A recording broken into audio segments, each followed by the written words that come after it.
¿Me escuchan?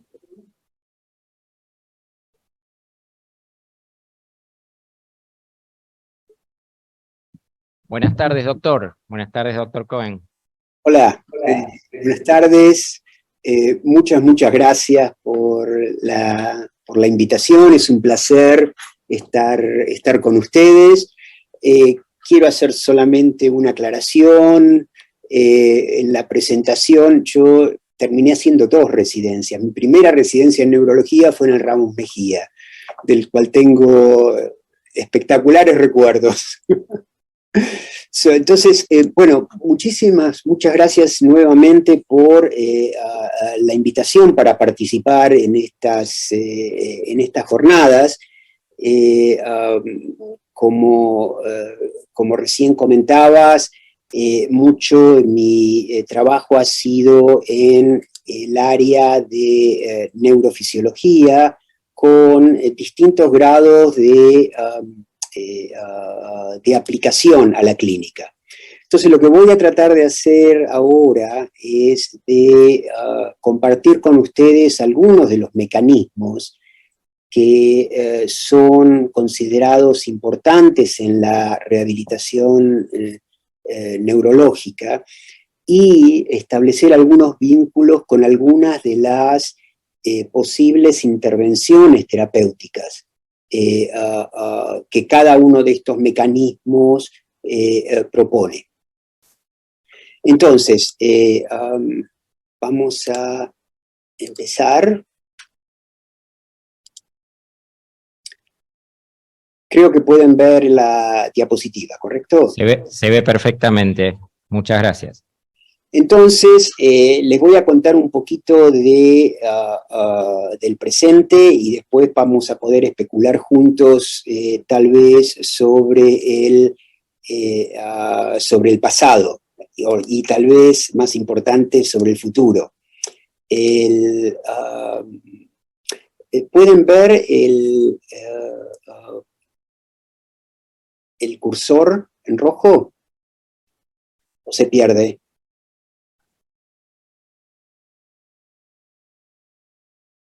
Me parece que se pierde, ¿no? Ahora se ve. ¿Se ve? Sí, sí.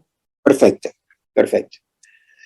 Bueno, la mayor parte de lo que voy a discutir con ustedes tiene ciertas aplicaciones en áreas no motoras, pero todo mi trabajo ha sido siempre en relación a la función motora.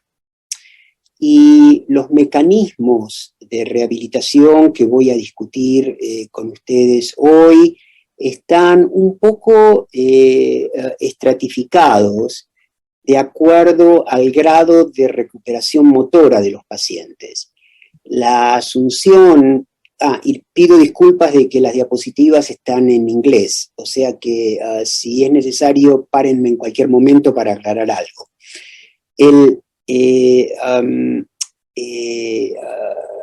Se considera que las redes neuronales que participan o contribuyen a la rehabilitación neurológica difieren en alguna medida en pacientes que tienen buena recuperación motora inicial de aquellos que tienen una recuperación motora peor y exhiben mayor parálisis, mayor grado de espasticidad, mayor grado de déficits motores. Entonces, si empezamos con aquellos pacientes que tienen buen grado de recuperación motora, podemos considerar en este diagrama el caso de un paciente con un accidente cerebrovascular isquémico que como consecuencia de esa lesión exhibe una mano izquierda parética y cuando en estos pacientes nosotros hacemos una resonancia magnética funcional para ver cuáles son las áreas del cerebro que están contribuyendo a los movimientos del lado parético, lo que nos encontramos es habitualmente una activación de las áreas sensitivo-motoras del lado lesionado o ipsilesional y también del lado sano. Entonces, estos hallazgos que han estado presentes en la literatura por muchos años, generaron la pregunta de, bueno, si en una persona normal solo se activa el lado contralateral a la mano, ¿por qué razón cuando un paciente mueve la mano parética la activación es bilateral? Es decir, se activan ambos lados del cerebro. Entonces, en una serie de experimentos a lo largo de los años, estudiamos esta pregunta para tratar de entender mejor cuáles son los mecanismos que median la función motora del lado intacto y también del lado afectado. Entonces, una de las estrategias que hemos usado ha sido la estrategia llamada estimulación magnética transcraneal. Existen en este momento una serie de técnicas que permiten estimular el cerebro de manera no invasiva. El cerebro clásicamente, desde los tiempos de Penfield, se estimulaba en el contexto quirúrgico, pero en los últimos años, no es demasiado reciente esto, en los últimos 20, 25 años, se han desarrollado estas técnicas de estimulación magnética y eléctrica a través del cuero cabelludo y de una manera no invasiva y relativamente no dolorosa. Entonces, este diagrama o estos diagramas que voy a estar mostrando de aquí en adelante muestran esencialmente un corte coronal del cerebro y las principales vías eferentes motoras contralaterales hacia cada una de las dos manos. Entonces, cuando un paciente tiene un accidente cerebrovascular, podríamos considerarlo esto como una especie de ruptura, de una manera muy simplificada, de las vías de comunicación, si ustedes quieren, del cable que comunica la corteza cerebral, que comanda el envío de las órdenes motoras, y la mano, en este caso, parética también en este caso. Entonces, una de las maneras en las cuales uno puede estudiar cuál es el rol de esta corteza cerebral, en este caso del lado, por ejemplo, lesionado, es en un paradigma que se llama tiempos de reacción, tiempo de reacción simple, que consiste en algo muy sencillo. Hay un clic, un sonido que le da la orden a la persona de ejecutar un movimiento de flexión de la muñeca. Y entonces, con un registro electromiográfico, podemos detectar cuánto tiempo tarda y pasa desde la orden para mover la mano hasta que uno detecta la respuesta electromiográfica. Esta es una de las formas en que se ve una bobina de estimulación magnética, que cuando uno estimula en el cerebro con un estímulo simple, puede producir lo que nosotros llamamos una mínima lesión virtual que dura milisegundos. Entonces, de esta manera podemos saber, de una manera no invasiva, lo que la neurología ha estudiado siempre, que son las consecuencias de lesiones permanentes en el cerebro sobre distintos aspectos de comportamiento, de función motora. En este caso, nosotros producimos una lesión virtual que dura 50 milisegundos o microsegundos.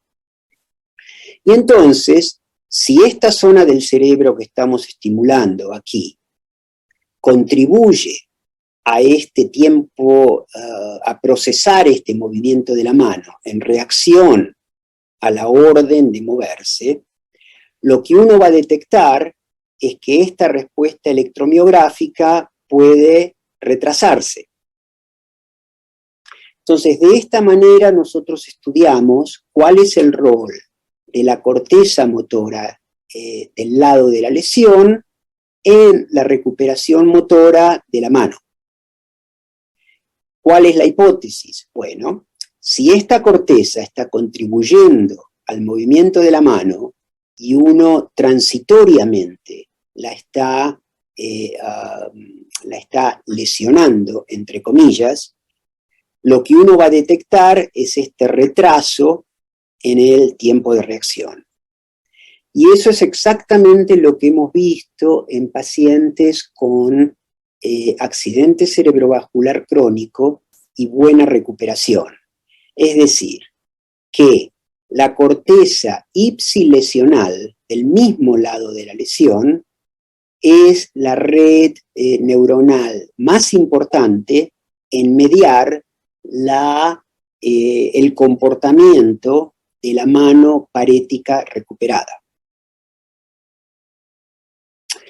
En una segunda estrategia utilizamos una técnica un poquito diferente, que era en un tablero de piano, pero que puede ser cualquier otras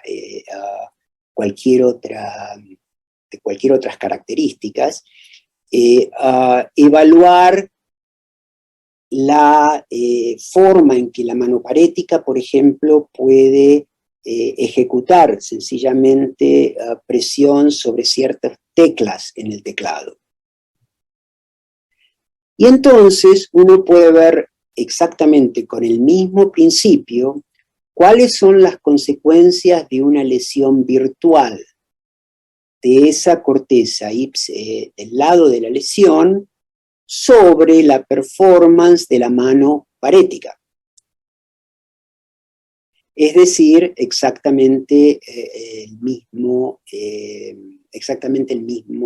la misma configuración. Es decir, cuál va a ser, cuál de las lesiones virtuales, del lado lesionado o del lado intacto, o en una zona control, resulta en una alteración de la capacidad de los pacientes de presionar el teclado. Y eso es lo que estamos viendo que los resultados de ese estudio, lo que estamos viendo en esta diapositiva. En este caso, lo que estamos viendo es que una lesión virtual del hemisferio lesionado, es decir, del lado de la lesión, produjo un porcentaje de alteración de la función mucho mayor que la estimulación del hemisferio intacto o de una especie de estimulación placebo en la línea media. Es decir, ambos experimentos han llevado a la misma conclusión. ¿Cuál es esa conclusión? Que en estos pacientes con accidente cerebrovascular crónico y un buen grado de recuperación, la región del cerebro que está a cargo o responsable por esa buena recuperación son las áreas preservadas de la corteza motora ipsilesional.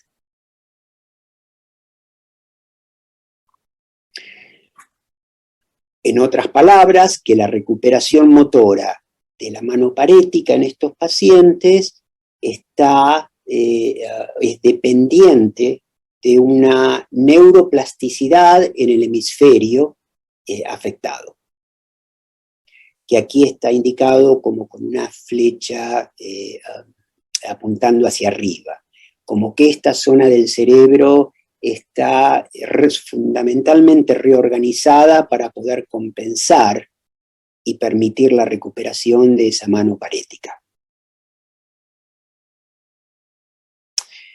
Un ejemplo de eso, desde el punto de vista de tratamientos, es lo que conocemos que se hace en el caso de una técnica con la que algunos de ustedes deben estar bien familiarizados, que es forzar el uso de la mano parética como una forma de entrenamiento de rehabilitación, bajo el principio de que el uso es lo que nos hace en todas las áreas de la vida mejorar, y que si uno de alguna manera inmoviliza la mano sana en un paciente con una hemiparesia izquierda, como en este caso, y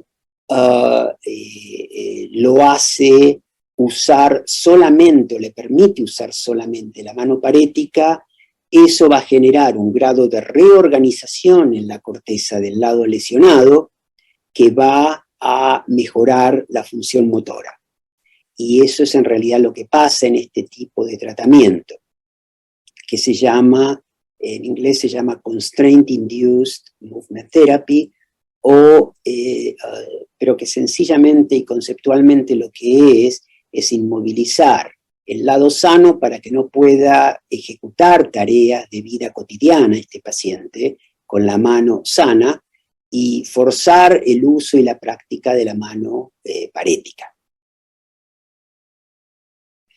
Este tipo de principios o este tipo de información que nosotros hemos obtenido ha sido obtenido también en pacientes con buena recuperación, con estudios de resonancia magnética funcional, que son totalmente consistentes con estos hallazgos.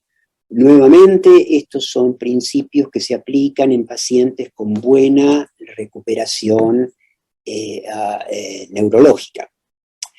Y de alguna manera, en combinación con esto, empezamos a ver otros fenómenos neurofisiológicos. Cuando nosotros estimulamos con estimulación magnética la corteza motora, habitualmente en voluntarios normales y en muchos pacientes también, el estímulo de una corteza resulta o libera lo que se llama un potencial evocado motor en la mano contralateral. Estos potenciales evocados motores están siendo canalizados por las vías piramidales cruzadas, contralaterales.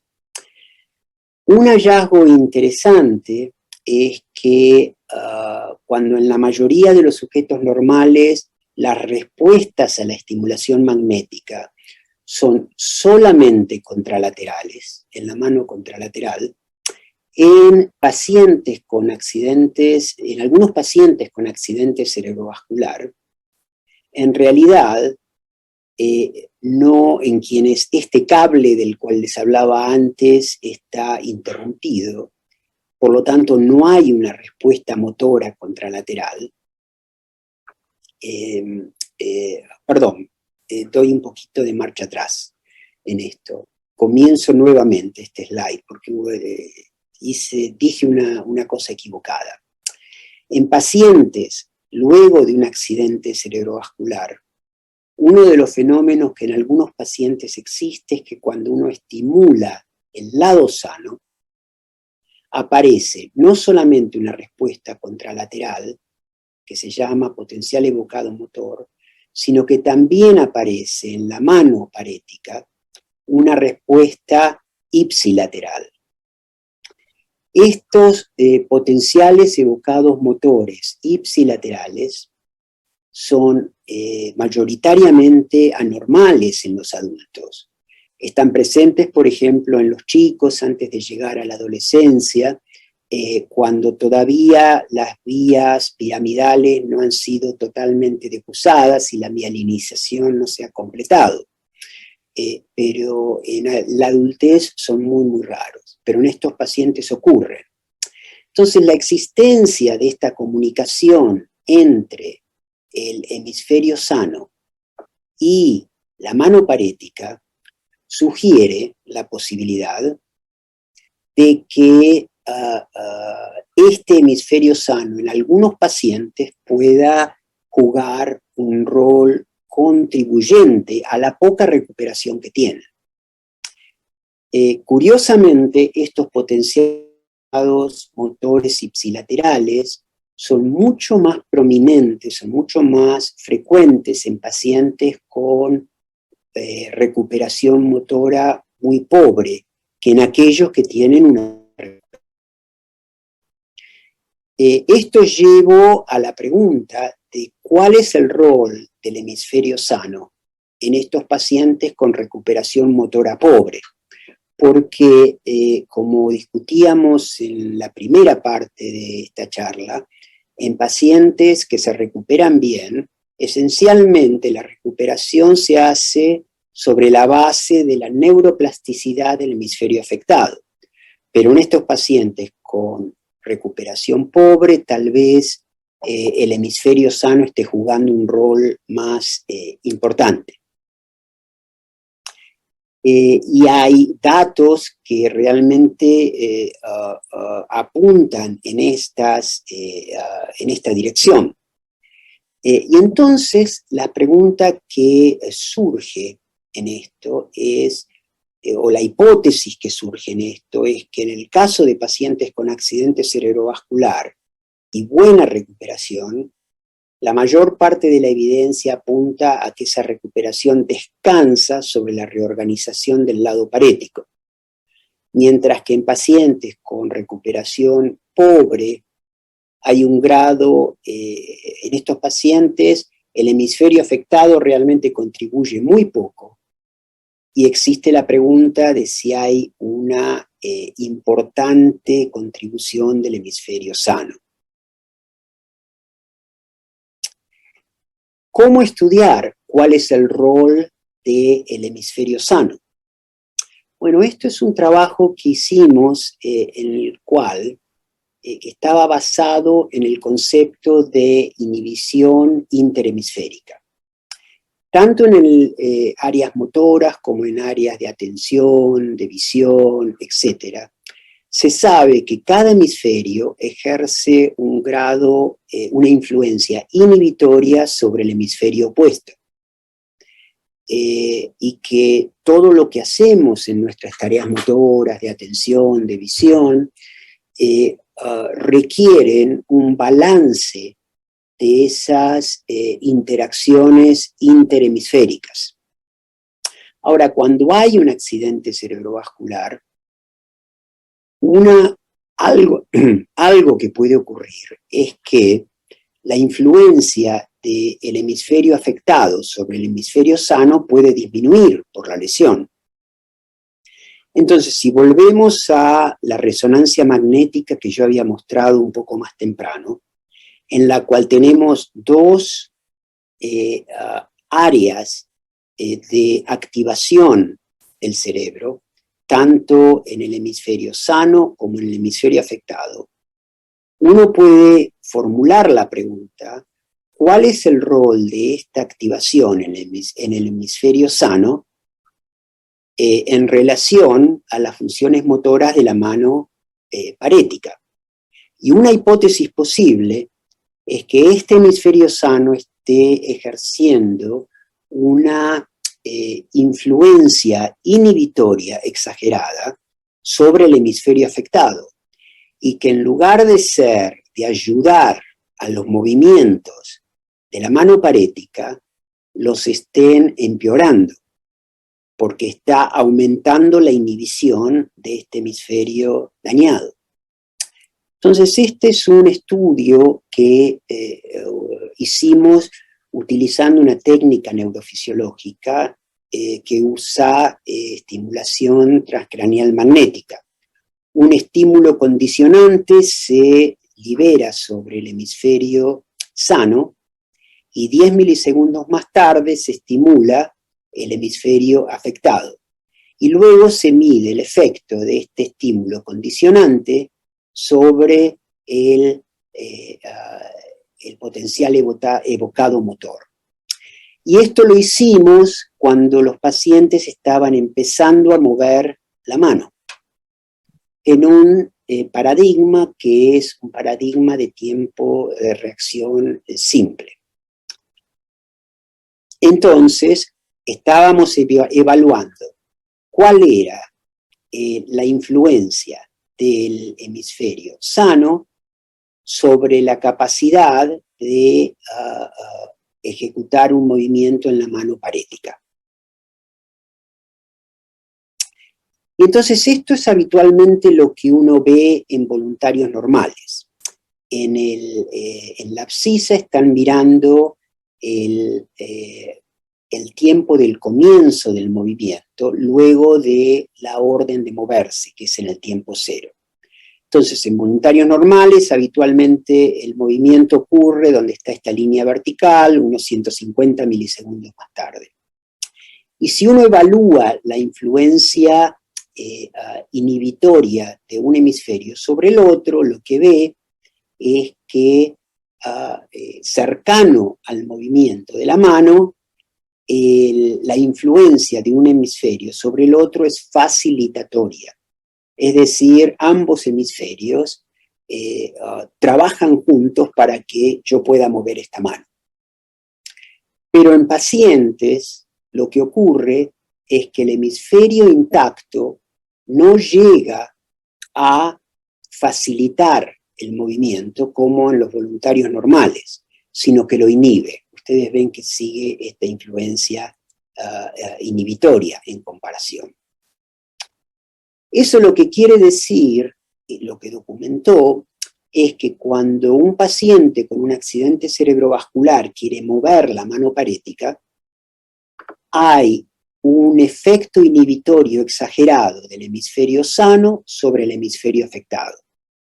O sea que esa hiperactivación que veíamos en la resonancia magnética en el hemisferio sano es probablemente no beneficiosa para la recuperación.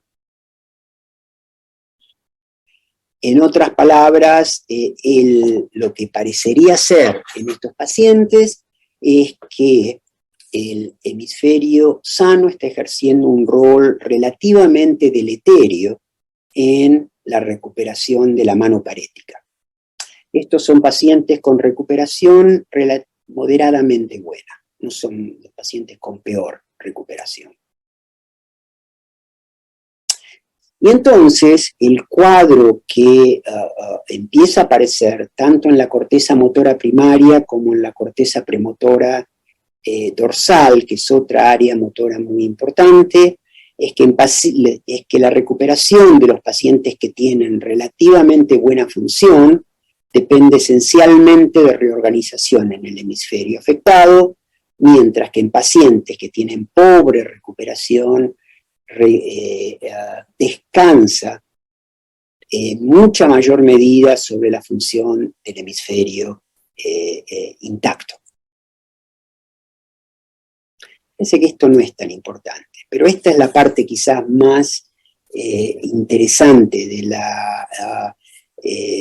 o importante como para recordar quizás de lo que vamos a hablar. Voy a chequear un instante el tiempo. Ok, perfecto. El diagrama que tenemos acá es exactamente el mismo. Estamos con un paciente con un accidente cerebrovascular, una mano parética, y ahora el conocimiento de que existe un desbalance de las influencias interhemisféricas inhibitorias. Entonces, si sabemos que el hemisferio sano está ejerciendo un rol inhibitorio exagerado sobre el hemisferio lesionado, entonces, ¿qué tipo de cosas podríamos hacer como para poder favorecer la recuperación en estos pacientes? ¿Qué tipo de intervenciones no invasivas podrían, en teoría, facilitar la recuperación?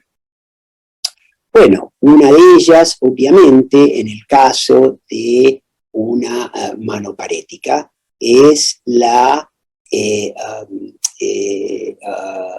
técnica que yo les mostré antes de inmovilizar la mano intacta y forzar el uso de la mano parética.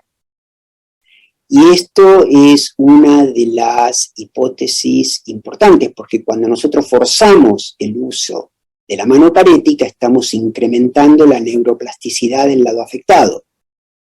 Por el otro lado, si inmovilizamos la mano sana, estamos disminuyendo la activación o la actividad del lado intacto y consecuentemente esa inhibición patológica sobre el otro lado. O sea, una forma es este tipo de entrenamiento. Otra forma, en teoría, de hacer esto sería anestesiar esta mano sana durante ciertos periodos de entrenamiento, lo cual se puede lograr a veces con, por ejemplo, inflando un manguito de presión sobre presión sistólica por un periodo de tiempo limitado, o anestesiando la mano sana, y todas estas intervenciones se han hecho y facilitan la función motora de la mano sana. Otra posibilidad, como recién decía, es forzar el uso de la mano parética. Otra forma de hacerlo es, en combinación con forzar el uso de la mano parética, es administrar estimulación somatosensitiva de esa mano parética en la forma de TENS o en la forma de cualquier tipo de estimulación somatosensitiva que se puede aparear con la práctica, con el uso. Todas esas intervenciones sobre la mano parética estimulan la reorganización cerebral y facilitan la recuperación.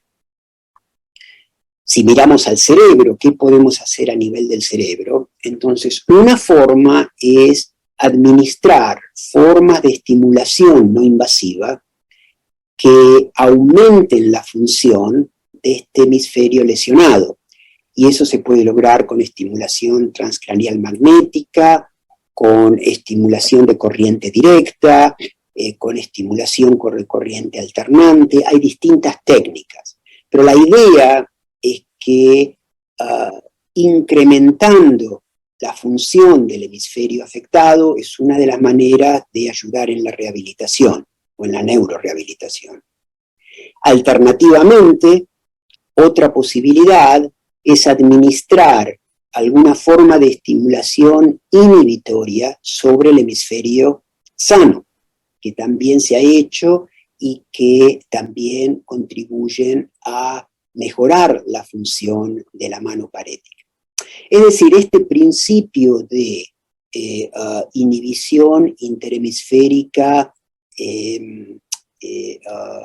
disbalanceada se puede tratar de rebalancear de una serie de maneras diferentes, tanto con maniobras o manipulaciones a nivel periférico como a nivel central. Y estos son algunos de los clinical trials que están en curso en distintos lugares.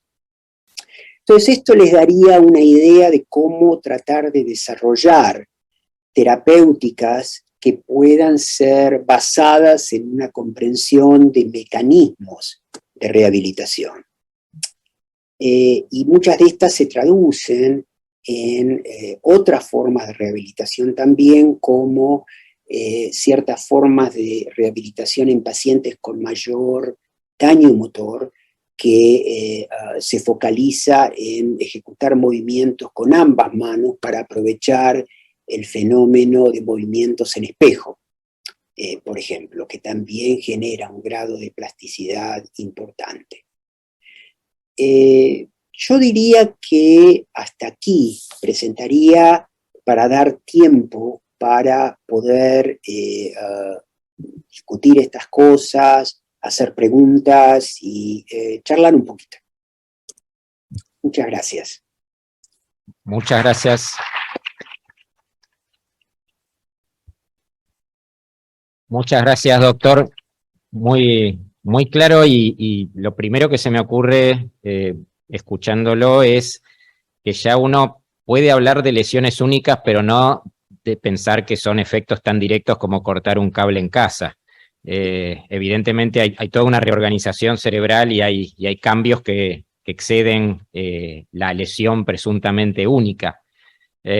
Por otro lado, hoy a la mañana tuvimos una presentación a cargo de la licenciada Stauski sobre síndrome de Puyer, donde se hablaba de la influencia del lado presuntamente sano en el estado del paciente con respecto a la línea media y a la percepción. Así que es una explicación neurofisiológica, por lo menos esta la que vemos asociada a lo que habíamos visto clínicamente hoy a la mañana. Una pregunta que se me ocurre es, con la estimulación magnética o con la estimulación eléctrica, uno se maneja, digamos que anatómicamente, en un territorio poco preciso, podríamos decir. Corríjame si me equivoco, pero uno se maneja a nivel hemisférico, motor, si quiere, pero si uno pudiera elegir, o si hay trabajos en animales que lo hayan hecho, ¿hay algún área más subcortical o más específica de un cerebro, un hemicerebro, en donde uno debería ir a estimular o a inhibir para lograr un mejor efecto? No sé si se entiende, aunque sea totalmente experimental la pregunta. No, es una muy buena pregunta. Yo creo que hay dos aspectos para mencionar. El primero es lo que presenté, es una sobresimplificación de los problemas. O sea que tenés toda la razón del mundo. Pensé en presentarlo de esta manera, porque de ahí es un poco más fácil moverse hacia adelante. Ese es un principio neurofisiológico y un principio de influencias terapéuticas más o menos demostradas.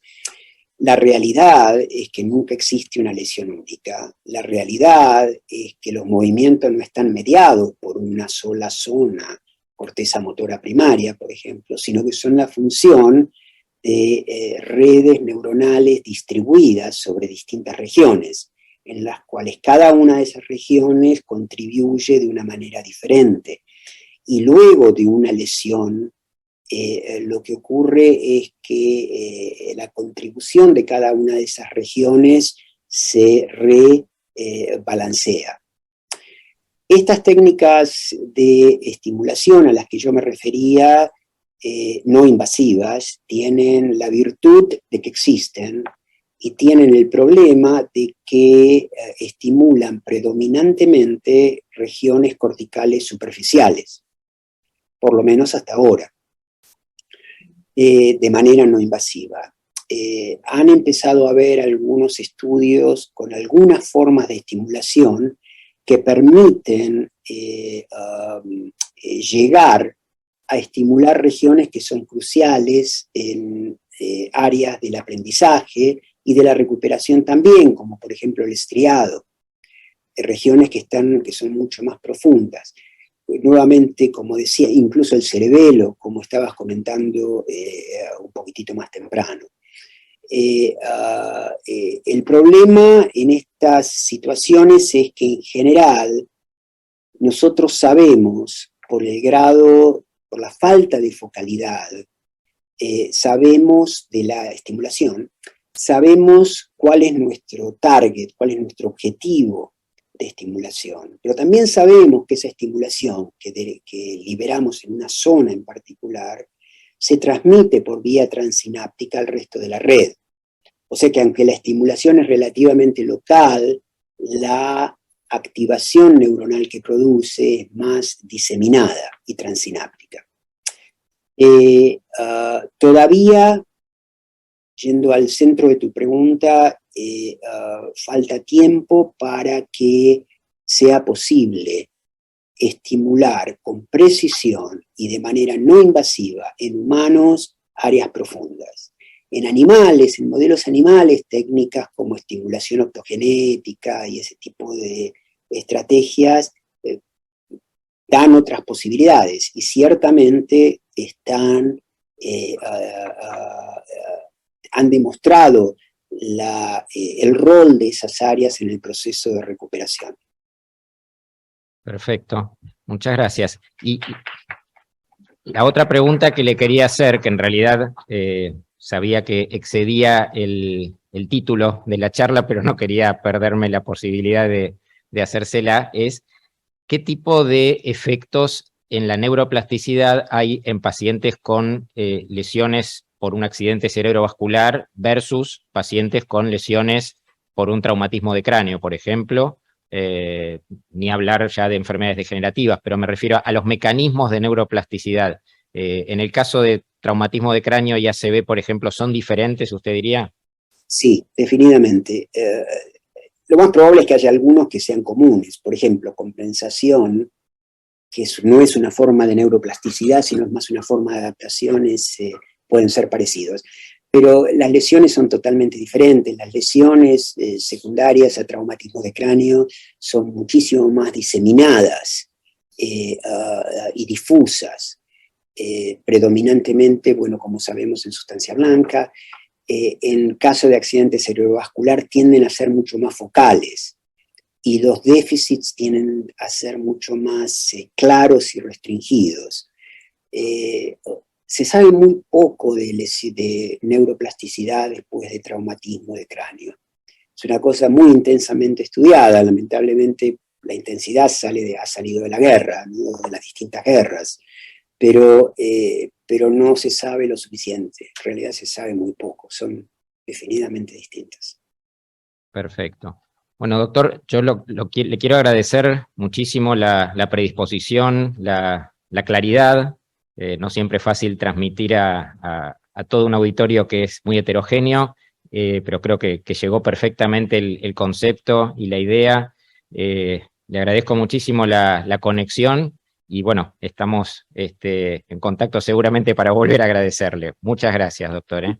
Muchísimas gracias a ustedes por la invitación y bueno, estoy disponible, así que comuníquense con preguntas, con lo que quieran.